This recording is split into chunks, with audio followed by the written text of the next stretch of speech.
салом бинандагони арҷманд. имрӯз сешанбе 16 май аст ва ман Хиромон Бақозода нашри имрӯзаи ахбори озодиро тақдими шумо мекунам. таваҷҷӯҳ кунед ба сархати мавзӯъҳои ин барнома. бонки ҷаҳонӣ тасмим гирифт сиёсати сармоягузориҳояшро бо назардошти тағйирёбии иқлим пиёда кунад. натоиҷи ин пажӯҳиш баръакс ба мақомоти тоҷик кӯмак мекунад ки кишвар ба иқтисоди сабз гузарад.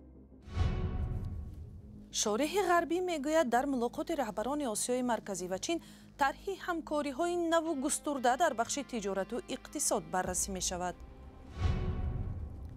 наздикони зани дар латӯкӯби гурӯҳӣ кушта шуда адолат мехоҳанд.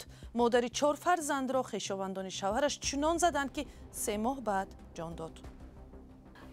ё дигар задан ҳамин куштанашмон ки мо меҳнати бисёри бад кардем.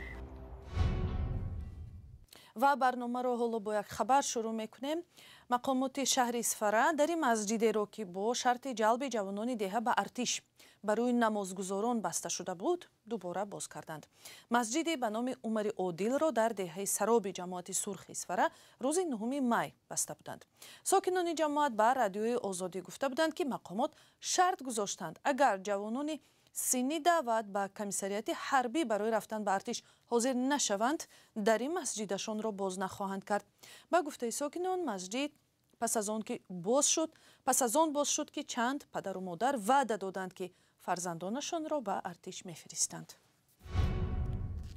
бонки ҷаҳонӣ гуфтааст аз тобистони имсол дар ҳамаи кишварҳо аз ҷумла Тоҷикистон танҳо тарҳоеро сармоягузорӣ мекунад ки зидди барномаҳои ҷилавгирӣ аз тағйирёбии иқлим набошанд.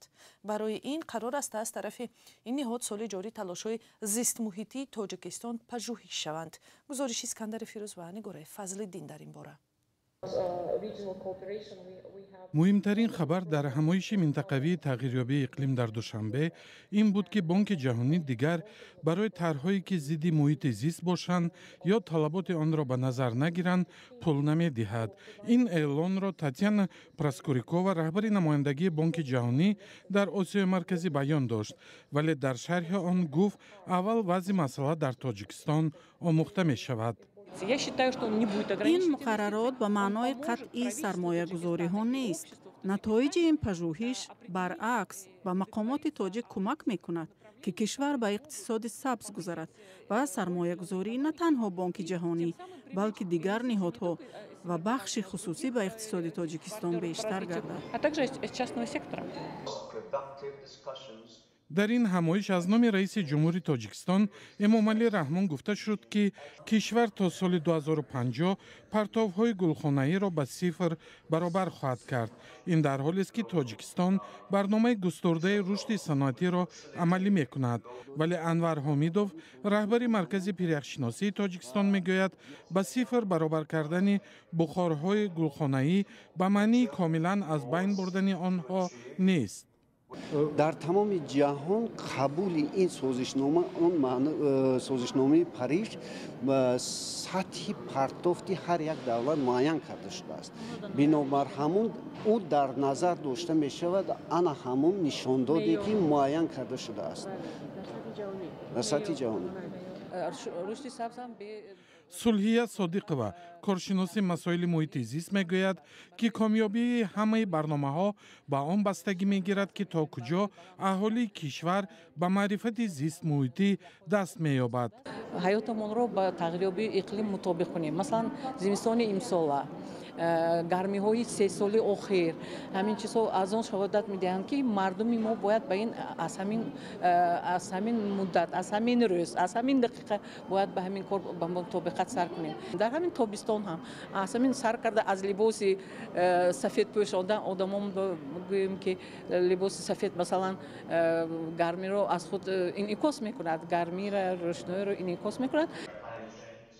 дар Тоҷикистон равандҳои зистмуҳитӣ ба монанди ҳифзи пиряхҳо ё истифодаи дурусти захираҳои об роҳандозӣ мешаванд, аммо тарҳои ҷаҳонии пешгирӣ аз офатҳои табиӣ ки зодаи тағйири иқлиманд ва рафъи паёмадҳои онҳо то ҳол натиҷаҳои назаррас надодаанд.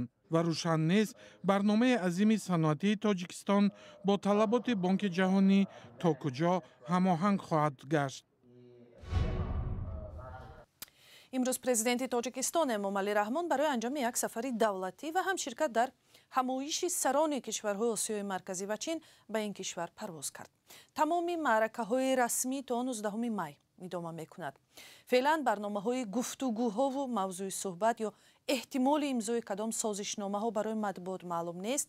بیشتر پرزیدنت چین سی جین پینگ گفته بود که در این سفر طرح بزرگ امضا می‌شود.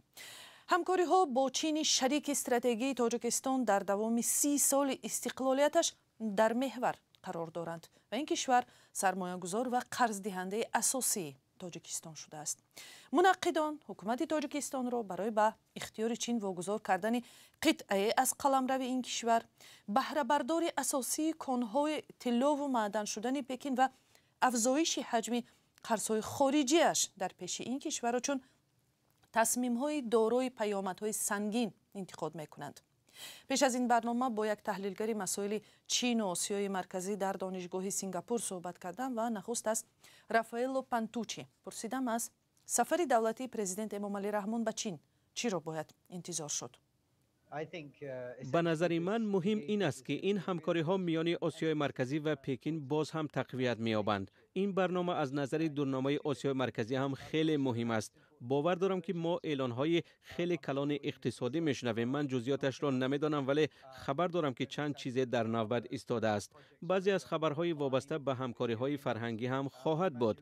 در عموم این همکاری‌ها برای هر دو جانب به معنای تقویت روابط خواهد بود.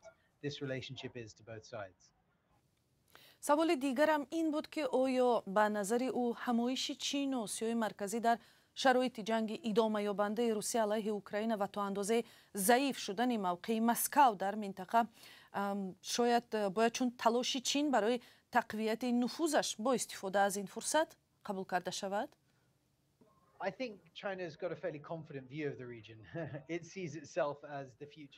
به نظر من چین در موقع قویش در آینده این منطقه مطمئن است و منطقه هم چین را همچون آینده اقتصادی خود ارزیابی می کند.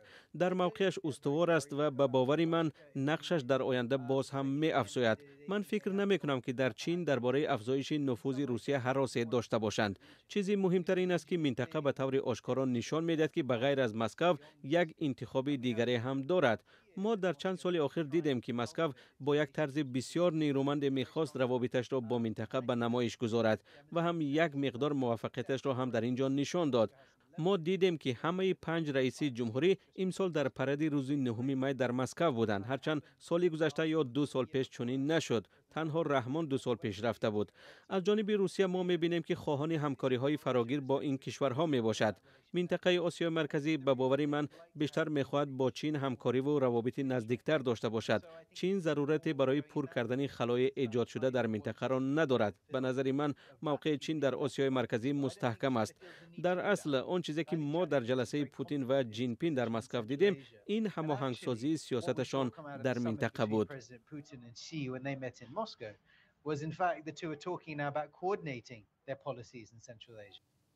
تشکر. هم صحبت ما بود رافائلو پانتوچی تحلیلگری مسائل چین و آسیای مرکزی در سینگاپور.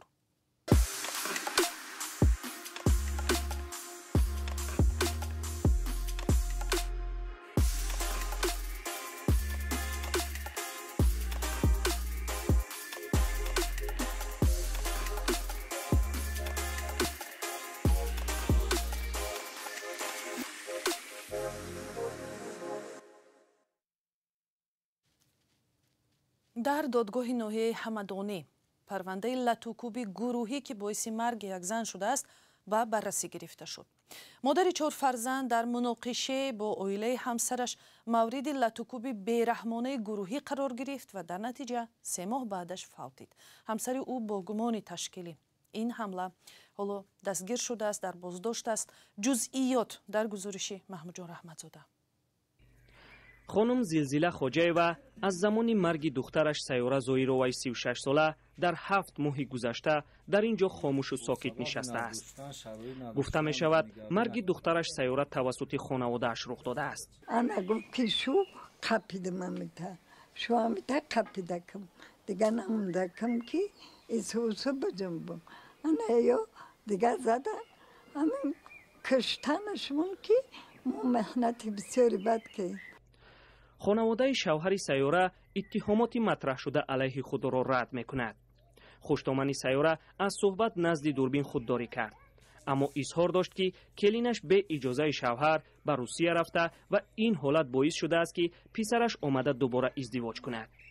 جهانگیر رحیموف همسر سیاره گفت که زنش را طلاق داده است و اتهامات مربوط به لط و کوب خانواده‌اش را رد کرد. حداقل زنجان شیرگی ما همه صوفیاتی ندونستم زنجان شیرگی حداقل دستگیری تو اندازه کیو میگن که خوابوندن بدن بازستای کردن بازستای بیرد یکون جانسوس نداره.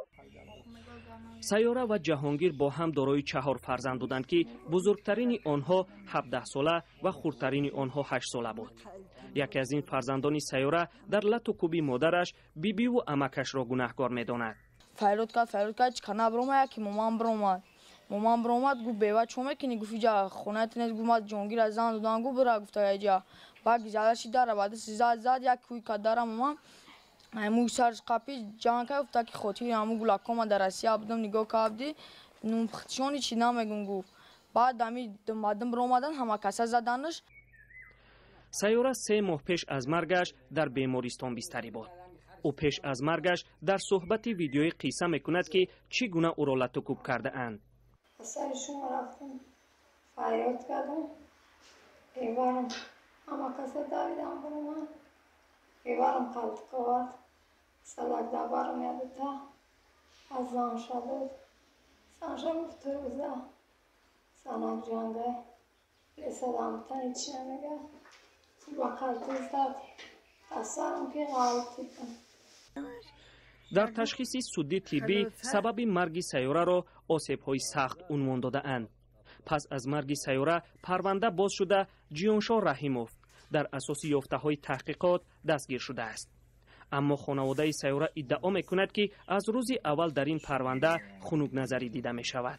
روزی وقتی که در همین ناحیه حمدانی در این بیمارخانه تقریبا 50 شبانه روز در این بیمارخانه بود، در همین دوام یگان کس به جوابگاری نکشیدن. مفتشی همین که در همین ناحیه حمدانی بود نزدش رفتم پرسیدم که سبب در چیه که شما نسبت همین خیلی حادثه شده شما نسبت همین حادثه چوره نمیبینین. دادستان منطقه کلاب در اساس ماده 110 قسم 3 نسبت جیانشاه رحیموف پرونده باز کرده و تحقیقات به پایان رسیده است. این پرونده اکنون در دادگاه حمدانی در حال بررسی است. از دو طرف یکی خود را بیگناه، طرف دیگر باشد بازداشت پررأی گناهکاران را می‌خواهد. چون این حادثه ها بار اول نیست که کلین ها از لط و کوب یا ظلم خوشتامن ها کشته می‌شوند. خانواده سیاره هم همه این را از بی‌معرفتی و ناشدی سواد پوره می‌دانند. محمود جان رحمتزاده، آزادی، ناحیه حمدانی. و خبر امروز شمیل حکیموف عضو 72 ساله سازمان مسیحی شاهدان یهوه در تاجیکستان از زندان رها شد و بیش از 4 سال را در محبس گذراند. در این مدت به گفته وکیل مدافعش و سازمان‌های حامی حقوق از درد پای و فشار خون رنج زیاد دید و بینایی یک چشمش را هم از دست داد. پرونده شمیل حکیموف یکی از قضیه‌های پرسر و صدا در تاجیکستان است. دولت تاجیکستان سال 2007 فعالیت سازمان شاهدان یهوه را منع کرد، چون به گفته مقامات پیروان آن چندی از قانون‌ها را رعایت نکرده، از جمله جوانان را از خدمت سربازی باز داشتند. مسئولان سازمان میگفتند به هیچ کاری خطا یا قانون شکنی را ندادند. برنامه امروزه در همین جا به پایان میرسد. سپاس از همراهی شما. خبرهای بیشتر از این در وبسایت و صحیفه های رادیوی آزادی در فیسبوک و اینستاگرام، توییتر و تلگرام و تیک تاک و ادناکلاسنیکی دسترس هستند. اگر شما هم بیننده ارجمند شاهد خبر و حادثه شدید، می توانید از طریق واتساپ و تلگرام با ما تماس گیرید. تا ملاقات دیگر، خدا یار و مددگار شما است.